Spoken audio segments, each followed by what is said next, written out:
Before we get into the video, this video you're about to see is featuring Don Clark, CEO of Grand Design. This session is a private membership called Collective. It's a sub-brand of Starting Small that really started with the inspiration of talent retention and attraction. See, the Midwest has historically had a struggle with this, battling with the West Coast and East Coast. So we're pooling together the brightest young professionals ages 20 to 30, featuring our area's most prominent organization executives. So before we start it, make sure to check it out at startingsmallmedia.com/collective. And I hope you guys enjoy it. Now, they said fireside chat, so I wore jeans. Is that all right? So to go in numerical order of both your story, but we also want to get into impactful leadership and growth in this area specifically. Let's talk about a Hoosier. So you're a Hoosier maid, grew up in the area, but what was your childhood like that kind of built your traits today, would you say? Yeah. Different kind of childhood. I'm one of 9. I'm number 8 of 9, so I'm a middle child, so I have middle child syndrome. My dad was 60 when I was born. He was 65 when my little brother was born, so kind of unusual. They didn't have cable. So it was a very close-knit family, continues to be. And I grew up, literally, my dad was born in 1900 even. So I grew up with a strict, I would say, childhood, but a very loving, family, and you just learn, you learn a lot from your parents if you listen. And my folks have been gone for years now, but there's probably not a month that goes by that I remember something my dad or my mom would say, and I get it now, and I didn't get it then. When you're 18, 19 years old, sometimes you're preoccupied in your mind. But I learned a lot. I learned how to read people. Yeah. I learned how to pray with a knife in this hand and a fork in this one, and watching my plate because people would steal food off my siblings. But I just, probably the most I learned from my childhood was, you make a commitment, you keep that commitment, and we have a saying in our family, Clarks don't quit and they never give up. And my kids will quote it. Now, I've got 3 incredible kids. I think every father thinks their kids are perfect. Mine are. I've got a daughter, Courtney Marie. She's got a huge heart. She's 27 years old. She lives out in Las Vegas now. And she moved out to be a 5th grade teacher. Prior to that, she went to Tanzania for months and volunteered her time in working with children. She wants to save the world one child at a time. She just recently resigned. She didn't quit. She told me, Dad, I fulfilled my contract, but now she's a professional pickleball player of all things. And wow. I've got a 24-year-old, Austin, and I'll tell you a story about Austin a little bit later. He just joined our company 2 years ago and was promoted, and now he's got his own dirt, his own territories in sales. He's a great guy. And then I have a younger daughter, 22. She graduates from in Nashville. It's a school that I've donated tens of thousands of dollars to, and I can't remember the name of it. But she graduates in Shannon. Thank you, Belmont University in Nashville, and she is going to be in hospitality. So great kids, great wife, 36 years, and yeah, it's incredible. I imported her from Lancaster, Pennsylvania. This has been her home now, and it's a great community. Nice. So I would love to dive into kind of like post-Penn and then Bethel University, but what did your career look like after graduation? Did you stay in this area, and why did you, if so? Yeah, I did. Just a lot of opportunity, and there's a dividing line, Elkhart County and St. Joe County. I didn't really discover the recreational vehicle industry. I lost a bet. with a friend's father, and he just kept dogging me about my job, but my job was paying for my education at Bethel, and he just thought I needed to be with a bigger company and be surrounded by more people and learn from more people, and he was right, but I didn't want to admit it back then, so I lost the bet. And it was Notre Dame. Yeah. It was Notre Dame, I think USC or one of the West Coast teams, and I actually bet on the West Coast team, and Notre Dame actually won. So the deal was, if I won, he'd never mention my career again, because it was irritating. And if he won, I didn't have to take the job, but I had to interview with the company of his choice. And the company happened to be a company called Keystone RV in Middlebury, Indiana. It was 6.5 hours of drudgery, torture, going from this manager to this manager, and they'd do a write-up of you. And I think they were trying to see where I would best fit, if I would fit at all. And it was an entry-level position within that company, but I learned the company and learned business. It was the first big company I'd ever worked for. Yeah, wow. And I fell in love with the industry. Yeah, so that's your entry point into the industry, but going into that interview, you weren't necessarily having to take the job, but you went into it. What were your intentions going into that?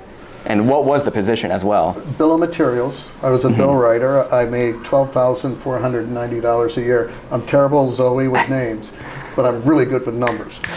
And it was very entry level, but it was a great position, because I would go out in the production plants, and I got to see operations. Then I was promoted into the purchasing arena, supply chain, and I was terrible at bill of materials, I'll admit it. I really wasn't that good at purchasing either, so I kept getting promoted.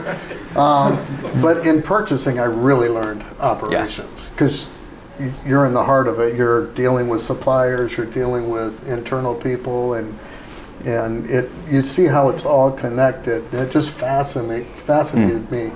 Not so much the RV industry, but just industry in general. Yeah. Well, what were some of those ticking points within your time at Coachman that sparked the interest in RV industry, and especially to branch out on your own?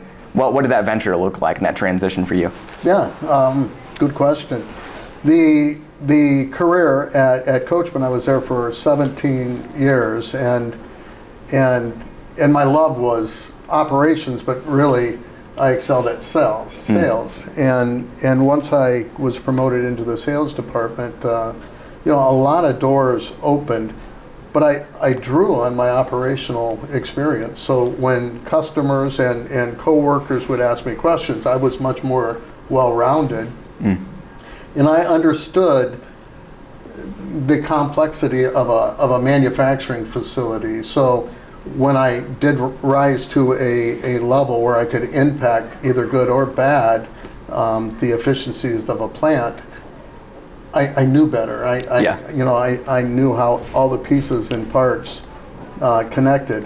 And really, my passion for this industry, and I do have a passion for this industry, was when I figured out we're not just building a trailer, we're not just building a fifth wheel, we're not just building a motor home, we're building a gateway for families and for people to build memories. And some of our customers, our industry customers, their second biggest purchase, sometimes first largest purchase that they make, most expensive purchase, is a recreational vehicle. And you don't have to. Nobody really has to own a recreational vehicle, yet you sometimes have to own a car, right? It's a necessity. It's not a have to have, it's a want to have. So when you make that mental shift that people, a lot of these people have spent their lifetime saving money and for this adventure, we impact a lot of people. And our industry has grown and it's become very professional. And when we started Grand Design, we knew we'd make an impact on people. Why not let it be a positive one, right? So there was a hole, we saw a hole in this industry, a different way of doing business. not just with our product, but our business model. And it's scary, you know, when you're looking, when you've got a great job, and I had a great job, great career with this company. I was the number 2 person within the company and offered a promotion. You know, you look over the cliff, and you can stay cozy, and you can stay safe in your career, or you can take a chance. And I never wanted to grow to maybe Steve's age, and be able to look back and I wish I coulda, woulda moment. I didn't want to have any of those regrets, and frankly, that encouraged me to take a chance. And it was risky. Yeah, definitely. For retrospect, what was the timeline at Coachman? So, I mean, the number 2 position, what was that time like with your career at Coachman leading up to this? Well, I was offered the number 2 position. Okay. And I left it. And Got it. And it was a position that I had always dreamed of. Yeah.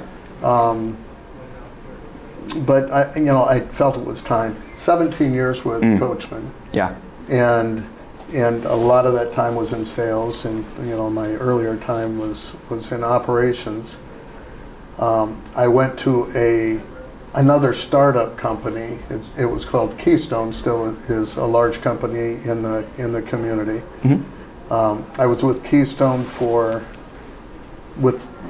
about a year and a half, and we sold it to a big conglomerate called Thor Industries. Yes. Stayed with Thor for 10 years, and when I left Thor, I was running a main company and 2 small companies attached to it. And it was a great experience. It was a turnaround company. It was losing tens of millions of dollars a year.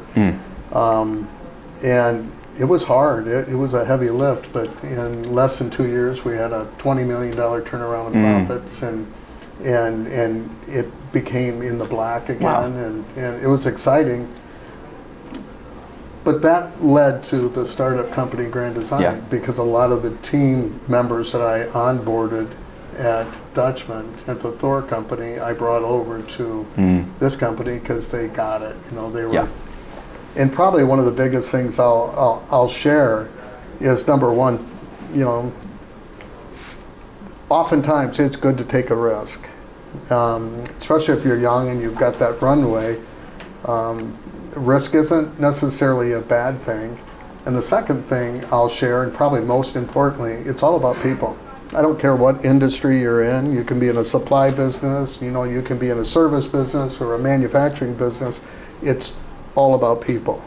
And I've heard managers throughout my career actually make this statement: well, I don't want to hire anyone too good because I don't want to hire my own replacement.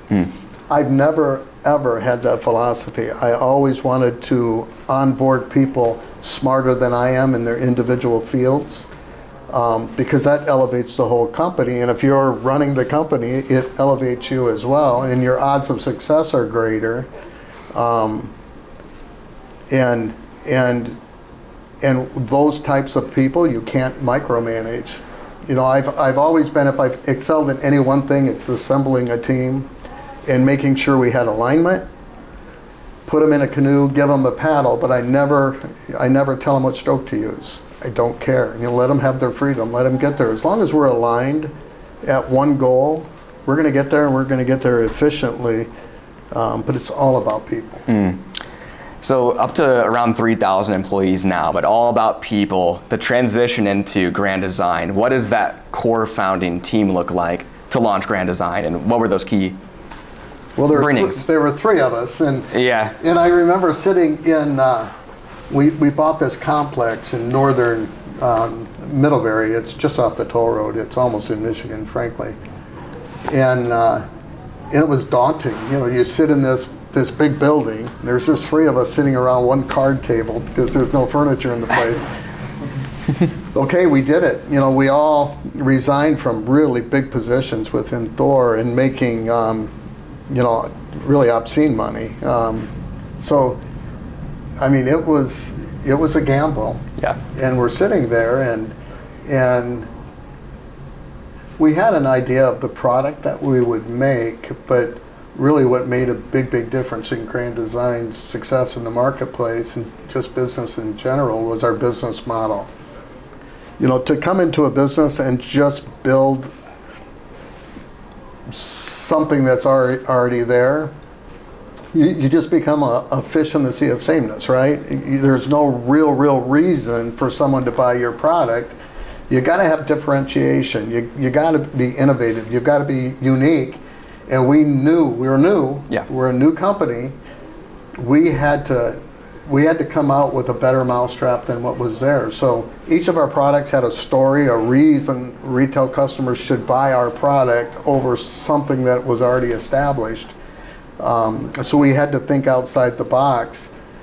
And we knew our product in our industry, it's very fast to copy. We not only had to have a different mousetrap in our products, our quality had to be better, but also our business model made a huge difference in dealers. It was very pro-dealer. And I can tell you the three-legged stool we founded it on, and it's ridiculously simple. Yeah. We wanted to develop a product that dealers would make more money, higher gross. We wanted to develop a product that it would turn off the lots quicker than anything else that they handled. And we wanted to develop a company that was a very trusting company, and we stood behind our word, and our quality was good, our service was great. And it's really that simple, because dealers were tired of product hanging around for a year before it sold, because their profits are taken away from the interest, the carrying cost of millions and millions of dollars on their lots. And they weren't making the type of money that they really needed to make to be healthy financially. We offered the solution to that. And we were listed as one of the fastest growing companies in our industry, and we quickly passed the companies that we worked with before. But it took intestinal fortitude, if you will, and just the sheer determination to make sure that we stood by our game plan, our business model, and then worked hard in making sure dealers knew how to sell our product over the other people's products. But you had to have differentiation. For sure. So at an organization of that scale, especially aspiring leaders in the room here, what does the culture look like at Grand Design? How are you guys nurturing that, developing leaders? Kind of what are the core values that you guys live by? What does that look like from your point of view? Yeah, it's great. Not only do you have to be trusting organization outside of the organization to your customers, but even more so, you've got to inspire trust and earn trust within the company. From day one, you hear people talk about employees. You have near 3,000 employees. We don't even refer to it that way. It's team members, and we really mean team members. And how we started, we didn't have a lot of layers. We still don't have a lot of layers. I remember growing the company, and you have to go out and get talent, right? Yeah. So we identified a lot of the talent that I wanted to bring on board. And when I say talent, it's like group leaders and plant managers, the people that actually produce the product in the plants. And I had some history, and I knew some of the names that were really good that we wanted to go after. And I remember the first maybe 8 people that I onboarded were all Amish, just happened to be Amish, and they were second and third generation Amish. So it was easier for me to go to them than them come to me, because they don't have cars, right? It's horse and buggy. So I actually called them on their party lines. It's like 3 or 4 families share a phone number, and I went to their home for dinner or snacks, and every time they put me at the head of the table. The spouse was here, the person I wanted to get was here, and all the kids sat around the table. And I remember my first one did not go like I thought it would go. I went, I sat down, and our name was not Grand Design at the time, it was Black Bear. It's a long story, Black Bear RV. And I sat down, and they welcomed me, and I had some water and cookies and stuff. And so all of a sudden, this kid was probably 10. So why should my dad work for you? I looked at him, I smiled, and I said, well, we're starting up a new company. And, well, he's done a startup before. And I said, yeah, but we're going to be different. Well, how are you going to be different? I'm thinking, shut up, you little brat.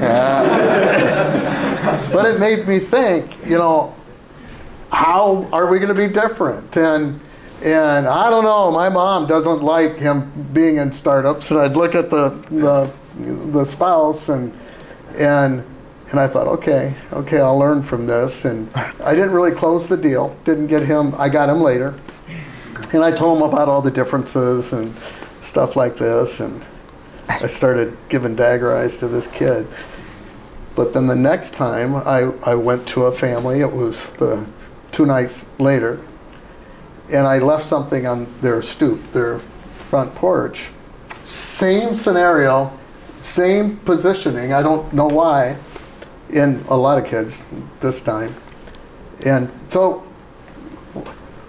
my dad said, you're a pretty cool guy, but why should he's got a good job, why should he go work for you? Hang on. So I got up, and true story, I went to the porch, the stoop, and I brought in a trash bag, and I had these stuffed black bear teddy bears. And I said, check this out. And I started throwing all the kids in the neighborhood. Dad, you got to go work for this guy. He's cool.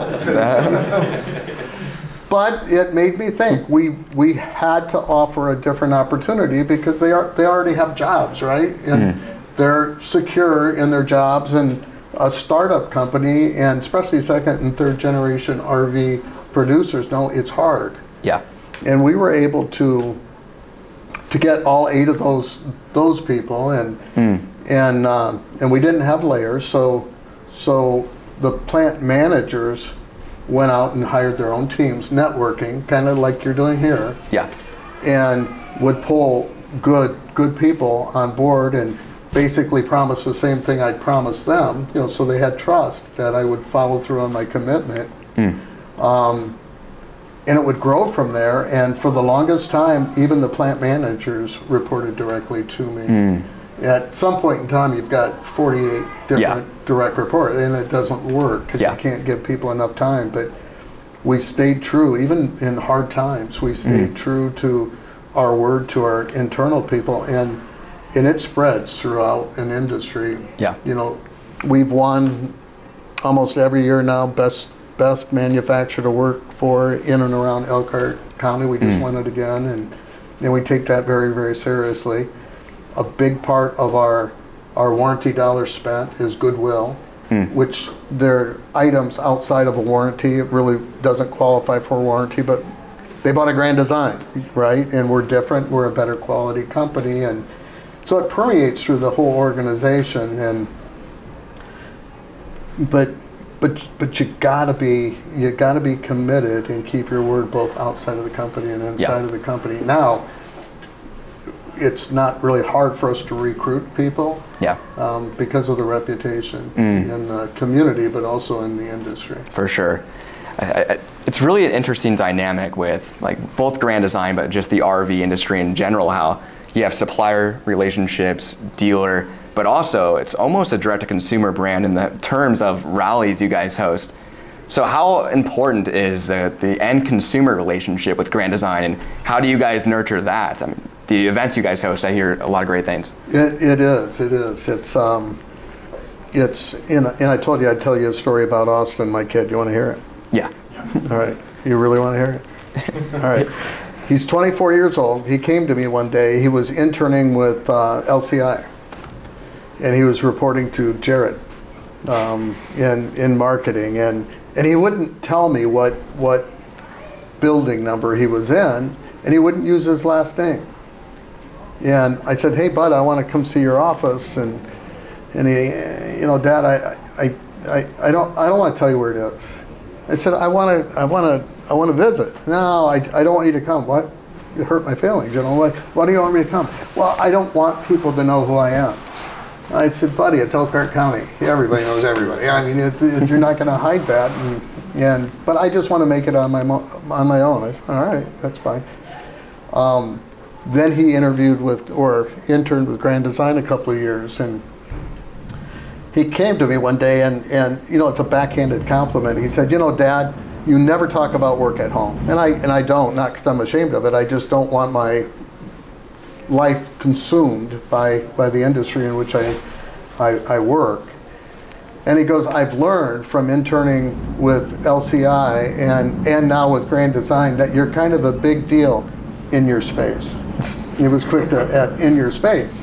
But I'm not going to do the RV gig. I said, that's all right, buddy. This industry is not for everyone. It's a great industry. It's an industry I have passion for, but it's okay. I said, but you got to promise me that whatever you do, you're going to give it 110%. You're going to have passion for it, and you're going to be the best you can be. He goes, I can make that promise. But then I was curious, right? Hey, why? Why don't you want the RV industry? Why don't you want to do the RV gig? I don't know, Dad. I just want to do something more meaningful with my life. I'm thinking, I'm going to sell him to an Amish family and let him sit around a table. But I got it. You got to have passion for it. And he went to a rally, long way around. But he went to a rally, and a rally is your customers that buy your product. They throw the rally. We don't. And they could go anywhere in North America. They always, every year, come to Elkhart County because they want not only a connection with their coach, their RV, and some of these RVs are pushing 200 grand now just without motors. They want that close connectivity with our company and our people. And they immerse themselves in being an intern. He worked that rally. And he saw full-grown men and women crying at the end of a rally because they did not want it to be over. It meant that much to them, and we have hundreds of our internal people servicing and carving up pigs, hogs, because hog roast, and one of their favorite things to do every year is a fireside chat. That started with maybe 20 customers. Now it's over 600 people. Wow. With rings upon rings. It's a big fire.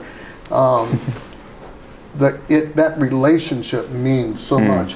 Well, Austin saw that, and frankly it surprised him, and he caught that RV bug. And I'm happy to say he is using his last name now. Yeah. But he's worked now for Grand Design for 2 years. 2 years. Yeah. Wow. Incredible. Before we get into some of the open Q&A, I would love to hear, so you mentioned the RV industry, it can be copy-paste these startups are jumping all over, but what does innovation play at Grand Design? You guys stand out. I hear so many great things within the design spectrum and just the aesthetic of Grand Design, but the quality, what role does innovation have to differentiate? Well, it is. It has to, or again, you'll become a fish in the sea of sameness, because in our industry, you can copy products, you can copy a floor plan, you can copy an interior look, and a lot of companies make money doing that. But one thing that made us grow as fast as we did, it was the differentiation, better quality, yes, but that's subjective. But it was features that added, maybe you put $300 worth of a feature, but it added $900 worth of value, to the coach, and we were really, really good at that. One of the things at Winnebago, we sold our company to Winnebago in 2017, and we sold it for, now the number will shock you, but really I kicked myself in the head. We sold it for $520 million. And we started the company. We didn't ship our first unit until 2013. So in those 4 years, we sold the company. Well, I kicked myself in the head. I wish we wouldn't have, because we're worth a lot more now. But one of the things Winnebago wanted in Grand Design was their big time push to get into the towable market, because it's such a bigger market than the motorized. Yeah. One of the reasons why they were so interested and insistent on Grand Design was the innovation. We were known as quick to market, well thought out, don't copy. Yeah. So we're a market leader. Yeah. The problem with that is you have a target on your back. For sure. And you do, and everyone's trying to knock off your product. So if you sit still and stagnant, if you will, or keep your product status quo, it doesn't take but maybe 2 years for your competitors to not only catch you but pass you. So you're always needing to reinvent yourself and be on that cutting edge of new things coming into the marketplace. And one thing we were really, really good at is we didn't necessarily follow the RV industry and just knock off what somebody else had. We followed not the high esoteric, but the higher end home market. Yeah. Because what people want in their homes, why wouldn't they want it in their home away from home, right? Yeah. And so we were good at leading the pack because we were really in tune with what was happening in the residential market. Does that make sense? So one more question here. And if I can, please. We did the same thing with the boat company. Yeah. The Barletta, I don't know if you know Barletta pontoons. We started that in just 3. 2019. Yeah. Sold that to Winnebago. I really like Winnebago. and we sold that company, but Barletta we used the same business model in the boat business, Barletta, as we did in Grand Design. So, but again, innovation. Yeah, through all like scaling acquisitions, I would love to hear like a nugget piece of advice that has stuck to you and your leadership styles, principles within leading these organizations. Yeah, I wish I would have known then what I know now. You know, when you're a young business person, when you're a young leader, or I'll even say inexperienced leader, sometimes we tend to micromanage and manage tightly because we want to control things and by golly, we're going to lead the charge, right? And I want to be aggressive and I want to grow. And I did that. And the company I worked with back in the day was kind of a micromanaging environment. And because the CEO micromanaged, the VPs thought, okay, I'm expected to know everything, so I'm going to micromanage. And then the assistant vice president, then the directors, and it went all the way, it permeated through the organization.